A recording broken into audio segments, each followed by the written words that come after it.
السلام عليكم ورحمة الله وبركاته. إن الحمد لله نحمده ونستعينه ونستغفره ونؤمن به ونتوكل عليه ونعوذ بالله من شرور أنفسنا ومن سيئات أعمالنا. من يهده الله فلا مضل له ومن يضلله فلا هادي له، ونشهد أن لا إله إلا الله وحده لا شريك له، ونشهد أن سيدنا محمدا عبده ورسوله أرسل رسوله بالهدى ودين الحق ليظهره على الدين كله ولو كره الكافرون. أما بعد، Alhamdulillah, thumma alhamdulillah. Syukur pada Allah SWT diberi nikmat hidayat, nikmat iman, nikmat Islam. Dan inilah nikmat yang paling utama, paling besar. Tanpa nikmat ini kita tidak berada dalam masjid. Kita tak akan letak daya kita sujud pada Allah. Dan kita tidak akan boleh menyebut, memuji Allah, berzikir pada Allah. Kerana nikmat iman dan Islam inilah, maka kita berada di sini. Dan dengan nikmat iman, Islam dan hidayat inilah Allah akan masukkan kita dalam syurga-Nya. Jadi saudara-saudara yang dimuliakan oleh Allah SWT, maka bila mana kekurangan iman, kelemahan iman dibimbangi keyakinan kita atas kehebatan kebesaran Allah, akan berkurangan yang menyebabkan tergugatnya iman kita. Yang kita lihat sekarang ni, suasana perang mungkin akan berterusan. Banyak pakar-pakar berita yang kita dapat sebut gagalnya gencatan senjata dan tindakan Amerika atas Selat Hormuz, dan beberapa negara NATO menarik diri. Spain, France, juga Australia tidak beri laluan udara. Dan apakah ini akan mencucukan perang paling besar? Dan bila ini diketengahkan kepada Habib Umar, soalan, bagaimana kehidupan kita bila berlaku World War III, bila berlaku Perang Dunia yang ketiga, Armageddon, ataupun Mahalatul Kubra, perang besar. Bagaimana pemakanan tidak ada, apakah kita akan mati kerana ketiadaan makanan? Kata Habib Umar, Perang Dunia Pertama telah berlalu, Perang Dunia Kedua pun telah berlalu. Sebagian atuk kita merasai kesan perang, apakah mereka tidak boleh makan? Dan manusia ketika itu masih lagi boleh makan. Jepun masuk ke Melaya, orang Melayu masih lagi boleh makan. Cuma makanan beras agak berkurangan, kita makan ubi kayu. Tapi kita pun kena sedar bahawa pemakanan orang-orang di Pulau Jawa Timur, Timur-Timur, Madura dan juga Kepulauan Fiji, mereka biasa makan ubi kayu. Malah orang Fiji dan juga kepulauan-kepulauan Pasifik ini, makanan ruji mereka ubi kayu. Jadi cuma tak makan beras saja, makanan tetap ada. Jadi saudara-saudara yang dimuliakan Allah SWT, pakar-pakar ekonomi bagi tahu untuk sepanjang tahun ini hingga bulan 12 ekonomi akan bergugat. Bantuan daripada pemerintah kalau ada sekitar 30% sahaja. Apabila laluan fiber optik dekat Selat Hormuz itu dibom, diputuskan, kita akan lihat internet access tidak boleh lagi. Europe akan kehilangan internet access, Asia kita kehilangan. Apakah kita akan balik sekitar macam tahun 70-an dulu? Dan kita pun bahagia waktu tahun 70-an. Sehingga kadang-kadang kita mengimbau balik kenangan kita tahun 70-an. Anak-anak tak ada pegang telefon, masing-masing main kat bawah, kat luar dengan sepupu-sepupu dia. Keseronokan anak kampung mandi sungai, tangkap ikan. Dan sekarang ni budak-budak tak ada. Masing-masing main game dalam rumah menggunakan telefon. Hari raya bila atuk datang, pak saudara datang, semua pegang telefon seorang, tak bercakap. Sedangkan mengeratkan silaturahim dengan cara yang dulu kita tu lebih rapat, lebih akrab, boleh mengenal pak saudara, mak saudara, dan mengenal masalah masing-masing. Tapi hari ni tak ada dengan sebab benda ni. Perceraian tinggi dengan sebab benda ni. Satu orang tua yang bercerai dengan wan, atuk dengan wan pun punca benda ni. Jadi kadang-kadang kalau kita imbau, itu tidak menjadi perkara besar dalam kehidupan kita, kerana kita telah menghadapi. Namun kehidupan ekonomi kita akan tergugat.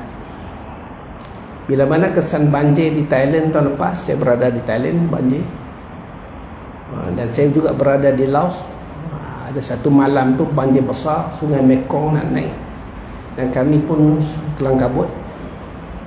Dan juga di Vietnam, kita pun sampai pernah berada di sungai Vietnam tu. Sungai Mekong, kawasan Vietnam. Jadi negara mereka ni kena banjir dan beras tidak boleh dikeluarkan sepenuhnya. Dan peratus ekspor dikurangkan. India, Pakistan kurangkan peratus ekspor. Maka pakar-pakar kita dan dalaman dan luar negara kata kita akan datang krisis ekonomi. Bila berlaku krisis ekonomi, ketika itu Dajjal akan datang. Kerana Nabi bagi tahu Dajjal akan datang membawa buku-buku roti dan air. Apa buku roti? Makanan. Apa air? Minuman.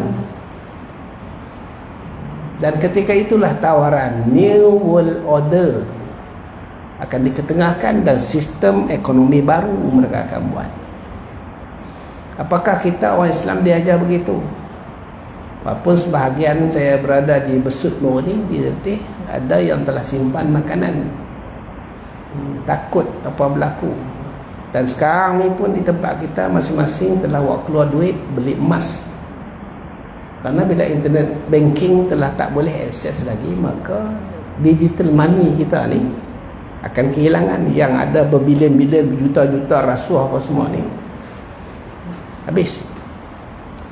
Dan bila negara BRIC melaksanakan kerana nak jatuhkan petrodollar, dan sekarang ni pun Iran jual minyak dengan yuan. Dan bila tukar negara-negara BRIC termasuk China, banyak negara BRIC, 21 negara. Maka ketika itu kita lihat wang emas akan diperkenalkan. Maka banyaklah pakar-pakar ekonomi Malaysia kita kata beli emas.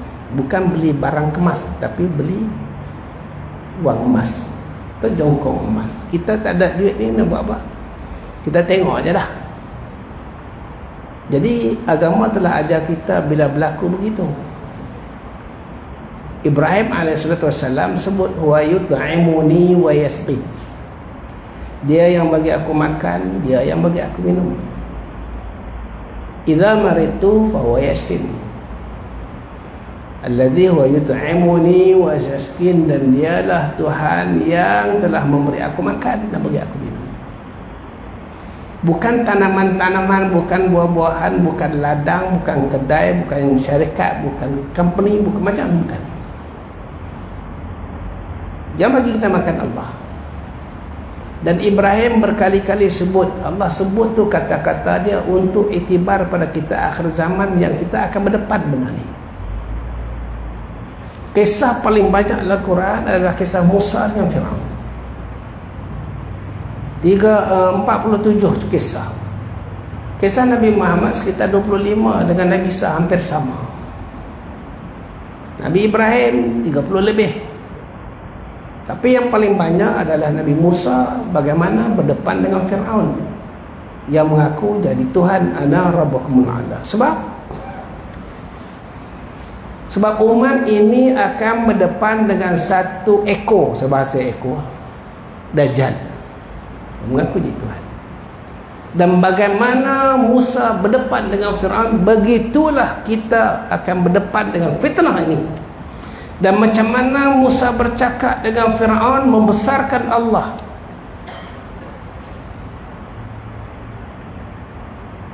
Tuhan aku yang Tuhan yang menciptakan langit dan bumi. Tuhan aku Tuhan yang menguasai timur dan barat. Rabbil masyriqi wal maghrib. Dan begitulah kita kena ada percakapan bahawa Allah berkuasa di atas segala satu. Allah menciptakan 7 petala langit dan bumi. Allah menciptakan timur dan barat dan menguasai timur dan barat, dan 7 petala langit dan bumi dan timur dan barat akan hancur kerana Allah berkuasa. Dan kalam ini kita cerita, bukan takat saya yang duduk mengajar macam ni, tapi tuan-tuan pun kena cerita ke anak-anak, ke kawan-kawan.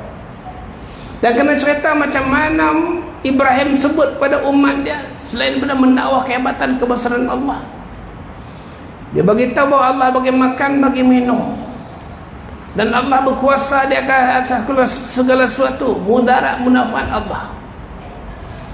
Dan ketika dia dicampak oleh Namrus,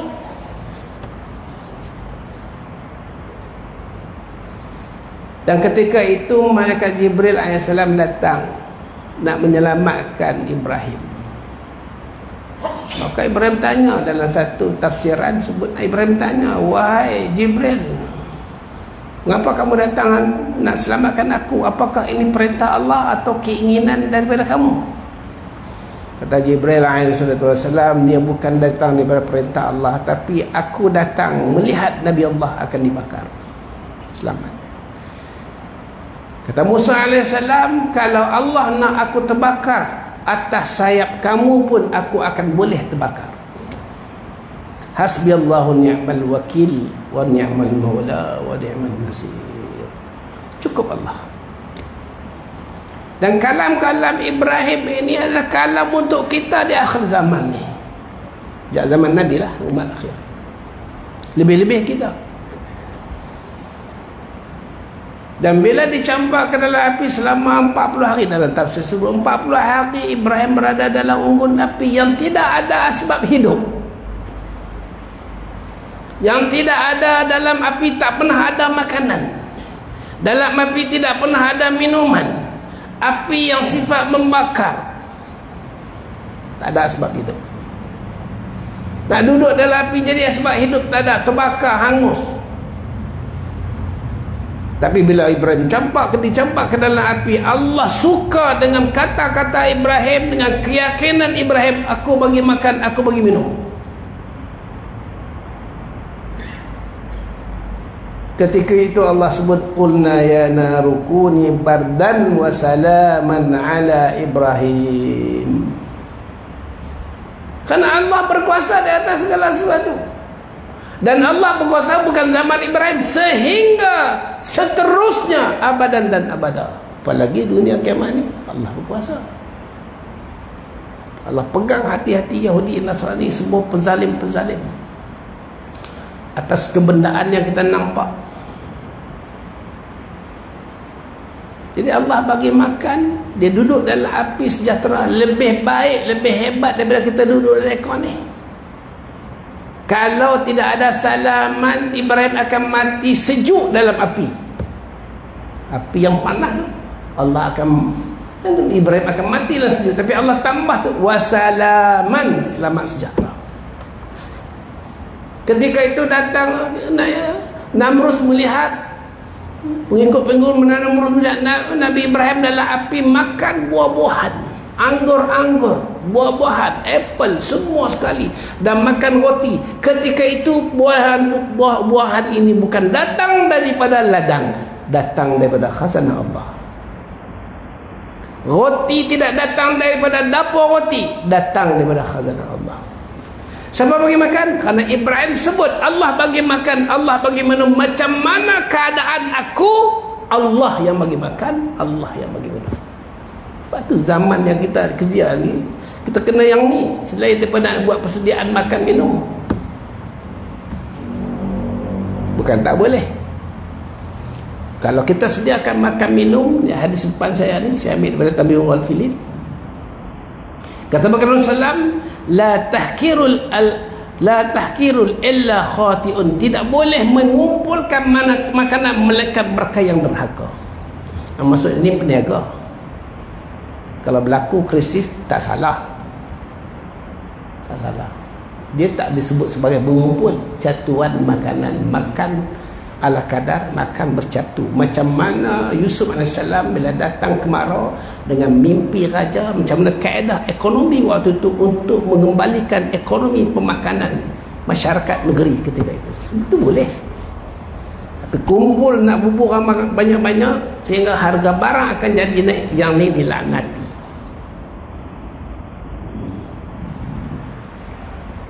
Jadi begitu kita. Bukan ladang kita, bukan kerja pejabat kita bagi rezeki, bukan duit pencen. Hari ni kalau duit pencen masuk lewat, mengamuk habis semua. Pakat tulis dalam grup, bila pencen masuk? Belum. Bila pencen masuk saja, riuh rendah dalam grup.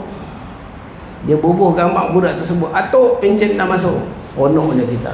Kita rasa duit pencen segalanya. Kita rasa kedai, bila kedai tergugat, kita rasa tak ada rezeki kita. Bila kita dibuang kerja, kita rasa Allah habislah anak aku makan pasir. Tidak. Kalau matilah aku, timah kau makan pasir. Tak. Berapa banyak ibu tunggal tak makan pasir pun. Taman saya duduk tu, kawan saya meninggal, isteri, anak 2. Ketika suami dia ada, makan lebih kurang saja. Bila suami dia meninggal, hidup mewah. Mana dia? Laki bagi makan. Allah ajar kita, wa'mur ahlaka bis-salah wastabir 'alaiha. Perintah anak isteri kamu sembahyang, sabar atas sembahyang. La nas'aluka rizqan. Aku tak pernah minta kepada kamu rezeki. Nahnu narzuquka. Aku yang bagi rezeki. Perintah solat. Dia ajar, Allah ajar kita siapa bagi makan, rezeki Allah bagi. Wa ma min dabbatin fil ardi 'ala Allahi rizqah. Kalau yang melata atas muka bumi, kata semua sekali, binatang-binatang, ular-ular, buaya, bewok, semua, Allah kata aku bagi rezeki pada mereka. Apakah kita yang jaga sembahyang dalam masjid Allah tak berhak bagi rezeki? Yang duduk menyembah dalam kuil, dalam tokong tu, Allah boleh bagi rezeki. Apa kita duduk dalam masjid, Allah tak boleh bagi rezeki? Silap besar kalau kita duduk yakin benda makanan lagi bagi rezeki. Itu Allah ajar. Rezeki bukan segala-galanya. Ramadan aja kita dah. Ketika kita duk beli hari yang pertama Ramadan, kedua, ketiga, kita start motor 4.5, 5.5 tu. Habis main sapi bazar Ramadan, beli penuh. Ayatnya 3 jenis. Tepung pelita, macam-macam tepung dah ada. Tepung pelita, tepung bungkus, tepung balik. Habis semua. Bila kita balik, kita makan hanya lebih kurang lah. Waktu bulan Ramadan bukan bulan kita kurang makan, tapi kita tak makan siang saja. Sebab tu bulan Ramadan, sisa apa pejal, cuba tanya MBS bahagian pengangkutan sampah ni, bukan kata sini, KL, bertimbun-timbun makanan terbang. Tu kita. Dan ketika kita nak buka, Rasulullah kata berilah makanan orang buka, diberi pahala orang makanan tanpa dikurangkan, dan diampunkan dosa kamu sebanyak buih di lautan. Di ujung Ramadan, bawalah berapi serah bagi kepada fakir miskin. Ramadan nak ajar kita bukan makanan segala-galanya. Ada makanan, share bagi orang makan. Ada makanan, cari orang miskin. Puasa tergantung, bagi zakat fitrah.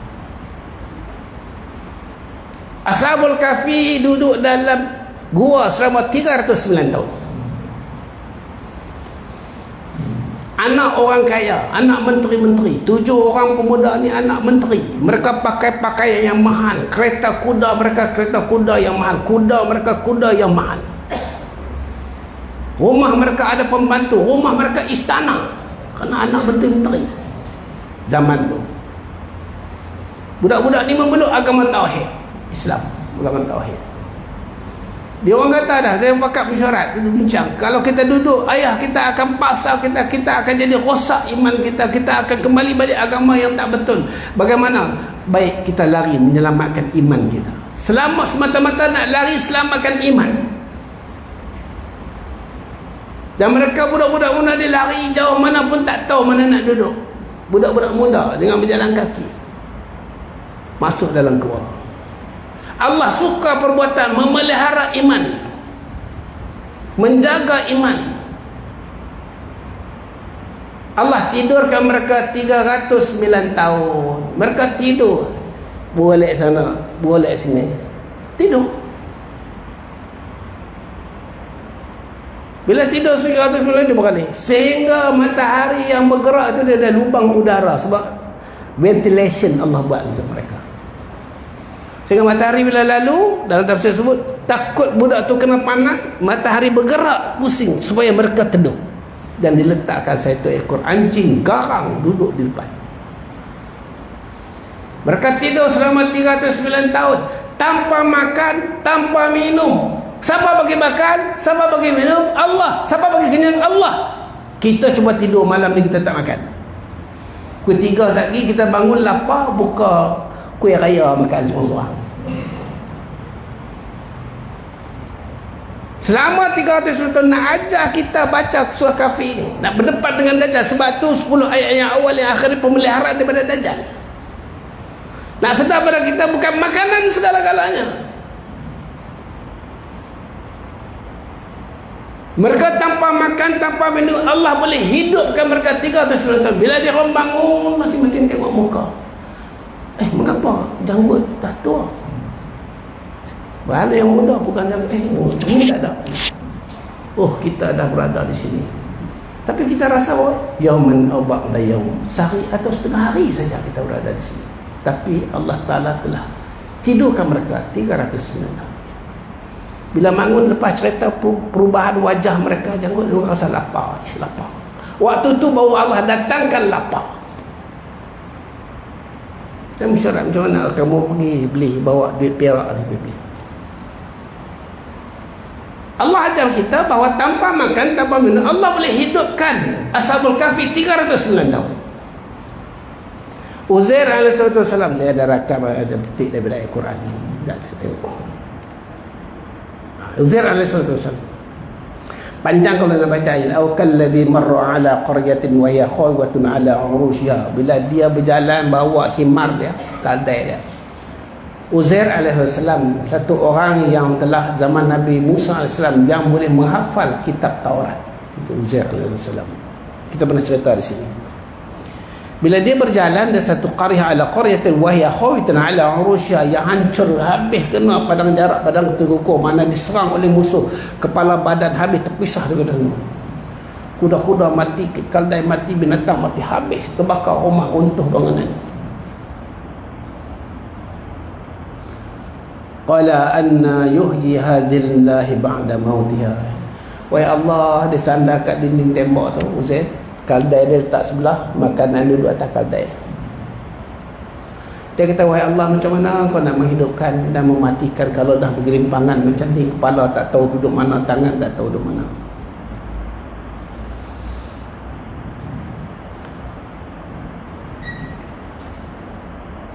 Fa'amatahu Allah bi'ata amin. Kemudian Allah matikan dia selama 100 tahun.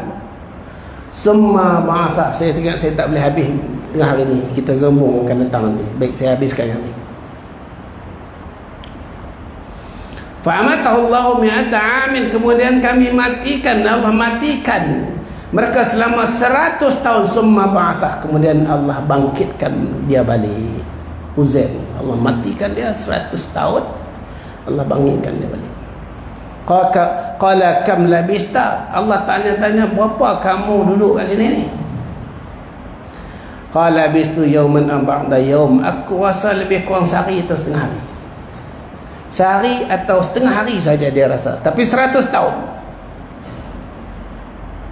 Qala bal labista mi'ata amin, bahkan kami takkan kamu langit di sini selama 100 tahun. Fanzur ila ta'amika, lihatlah makanan bekal yang kamu bawa, wa syarabika, dan minuman yang kamu bawa. Lam yatasanna, Allah nak tunjuk Allah berkuasa di atas makan minum. 100 tahun makanan kamu tidak rosak, minuman kamu tidak rosak. Kalau Allah nak makanan tengah hari, sehari setengah hari roti. Pagi tadi kita keluar 7.30, kita singgah kedai nasi lemak, beli nasi lemak 3 bungkus. Kita datang tengah hari, kawan ajak makan pukul 10, kawan ajak makan pula pergi kena roti sambung. Kita pun terlupa nak makan nasi lemak tu, duduk dalam kereta lagi. Lepas tu kita dah balik petang, kita balik rumah buka asar, lepas asar buka basi. Setengah hari makanan akan jadi basi, sehari makanan akan jadi basi. Tapi Allah nak tunjuk makanan tidak basi. Kalau Allah nak tidak basi, bukan makanan segala-galanya. Allah yang kuasa di atas makanan. Wanzur ila himarika, dan lihatlah keldai kamu, wala naj'alaka ayatan linnas, kami nak jadikan dia tanda-tanda kepada manusia. Kita yang baca kisah Uzair AS, habis tinggal tulang belulang, makanan elok, minuman elok, keldai habis hancur. Dia tulang, tinggal tulang rangka diselaputi dengan debu-debu. Fanzur ila izami kaifa nunshuzuha, kemudian lihatlah bagaimana kami balutkan dia dengan daging. Summa naksuha lahman, kami letakkan daging padanya. Falamma tabayyana lahu, tak kala itu berkata Uzair, bila dah nampak terang dengan mata dia, Allah pasang balik tulang-tulang itu, dipasang balik dengan debu-debu yang menjadi kulit dan daging semua, dan kaldai dia membangun. Akhirnya Uzair kata, qala a'lamu anna Allah ala kulli syai'in qadir, sesungguhnya tersangat aku mengetahui bahawa Allah lah Tuhan yang maha menguasai. Kemudian saudara-saudara yang dimuliakan oleh Allah Subhanahu wa taala, Allah bagi jaminan rezeki. La taqtulu auladakum min imlaq, kata Nabi, jangan bunuh anak kamu kerana kelaparan. Atau khasyati imlaq, dalam ayat yang lain kata khasyati imlaq, takut kelaparan. Jangan bunuh anak-anak kamu kerana takut lapar atau kerana kelaparan. Nahnu narzuquka wa iyyahum, kami bagi rezeki kepada kamu dan kepada mereka. Ingat, Allah bagi rezeki. Sufyan Tsauri kata, kalau langit daripada temaga, bumi daripada besi, terselitlah hati Sufyan, macam mana Allah nak bagi makan kalau lah langit daripada temaga, bumi besi. Jatuh kufur Sufyan, dan ada kata jatuh kafir Sufyan. Kalau langit daripada temaga, bumi daripada besi, Allah yang maha pemberi rezeki, berhak bagi rezeki kepada kita. Jadi saudara-saudara yang bermaksud, maka ekonomi recession yang akan berlaku nanti, jalan paling besar, boleh tak kita simpan penganan? Tak salah, mas datang tahu, termampu, buatlah apa yang termampu. Tapi bukan yang macam tadi. Malah kalau kita lihat jiran-jiran kita kelaparan, ketika kita simpan makanan jiran kita lapar, maka syariat suruh kita bagi mereka makan. La yu'minu ahadukum, tidak sempurna iman salah seorang kepada wa yashba'u wa jarun ja'un ila jambi, dia dalam keadaan kenyang, jiran-jirannya akan lapar. Tak sempurna iman, maknanya bawa bagi makanan. Kalau kita boleh simpan pun, jiran lapar kena bagi, apalagi keadaan-keadaan. Jadi apa yang saya nak cerita? Nak cerita bahawa teknik ekonomi yang ada sekarang ni, macam pakar sebut begini-begini, tidak salah.